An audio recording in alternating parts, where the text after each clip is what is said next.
বর্তমান সময়ে আলোচিত সমালোচিত নানা ইস্যুতে নিজের অবস্থান পরিষ্কার করলেন ঢালিউডের জনপ্রিয় চিত্রনায়িকা অপু বিশ্বাস।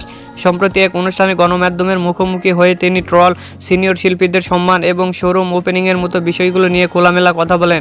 সাকিবের প্রসঙ্গে অপু বিশ্বাস বলেন, একদমই না, আসলে এটা বলা বা প্রশ্ন করাটাই ভুল। একদমই না, উনি এর অনেক বড় মাপের একজন অভিনেতা, ওনাকে সম্মান ও ওনার অবস্থান অনেক ঊর্ধ্বে। আমি বলবো চলচ্চিত্র এগিয়ে যাচ্ছে, এটা একটা ভালো দিক। ট্রল ও ভাইরাল হওয়ার পিছনে কারণ সোশ্যাল মিডিয়া, তাকে নিয়ে হওয়া ট্রল প্রসঙ্গে অপুর ভাষ্য, যারা অনেক বড় মাপের মানুষ তাদেরকে নিয়ে ট্রল হয়। আমাদের দেশের রাষ্ট্রনায়ক অনেক আছেন, তাদেরকে নিয়ে অনেক ট্রল হয়। তাদের ড্রেস আপ বিকৃতি, চেহারা বিকৃতি করে বিভিন্ন জায়গায় বসিয়ে দেয়। যাদের ফেস বেশি পরিচিত তাদেরকে নিয়ে কন্টেন্ট তৈরি করলে ভাইরাল হয় বা মানুষের কাছে পৌঁছায়, তার জন্য আমাকে করে।